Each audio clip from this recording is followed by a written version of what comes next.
Soni live पर 36 days नाम की एक नई सीरीज आई है, जिसके सीजन को देखने के लिए आपको 8 एपिसोड देखने होंगे और उन 8 एपिसोड की लेंथ 35 मिनट से लेकर 40 मिनट तक वेरी करती है।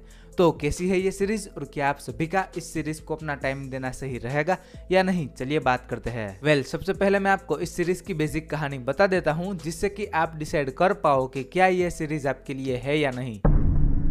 सीरीज के अंदर हू डन इट का कॉन्सेप्ट दिखाया जाता है, जिसमें सीरीज की शुरुआत में एक लड़के की डेड बॉडी दिखाई जाती है। फिर उसके बाद कहानी 36 दिन पहले की दिखाई जाती है, जिसमें वो लड़की कौन थी और किसके साथ उसके क्या रिलेशन थे। तो फिर उस लड़की को किसने मारा और क्यों मारा, ये जानने के लिए आपको इस सीरीज को देखना होगा। सीरीज को लेकर मेरे एक्सपीरियंस की बात करूँ तो देखो, जब इस सीरीज का ट्रेलर आया था तब मुझे इस सीरीज से थोड़ी बहुत उम्मीदें थी।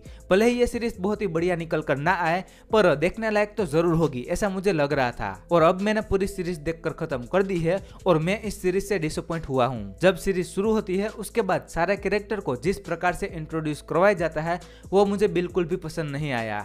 किसी भी कैरेक्टर में मेरा कोई इंटरेस्ट बन ही नहीं रहा था। फॉर एग्जाम्पल, इस टकले की फैमिली की बात करूँ तो इसे कोई ऑनलाइन बेवकूफ बनाता है, उसकी वाइफ हवे में बात करती है और उसके बेटे के बारे में तो कुछ समझ ही नहीं आया। बात करूँ सीरीज की कहानी की तो पहले 4-5 एपिसोड देखने के बाद भी मेरा इस सीरीज को देखने में इंटरेस्ट बन ही नहीं रहा था।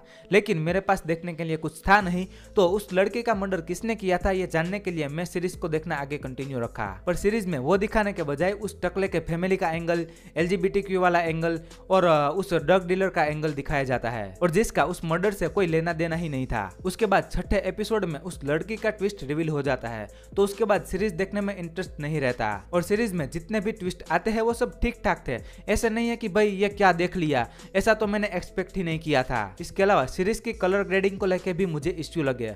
कई सारे ऐसे शॉट है जो कि अच्छे हैं, पर उसमें चीप कलर ग्रेडिंग देखने मिलती है। बाकी एक्टर की एक्टिंग की बात करूँ तो सभी की एक्टिंग ठीक ठाक थी, लेकिन सीरीज की कहानी अच्छी ना हो और उसमें पेसिंग भी बहुत स्लो हो तो फिर एक्टर की परफॉर्मेंस का क्या ही फायदा। ओवरऑल कंक्लूजन की बात करूँ तो मुझे इस सीरीज को देखकर कुछ खास मजा नहीं आया।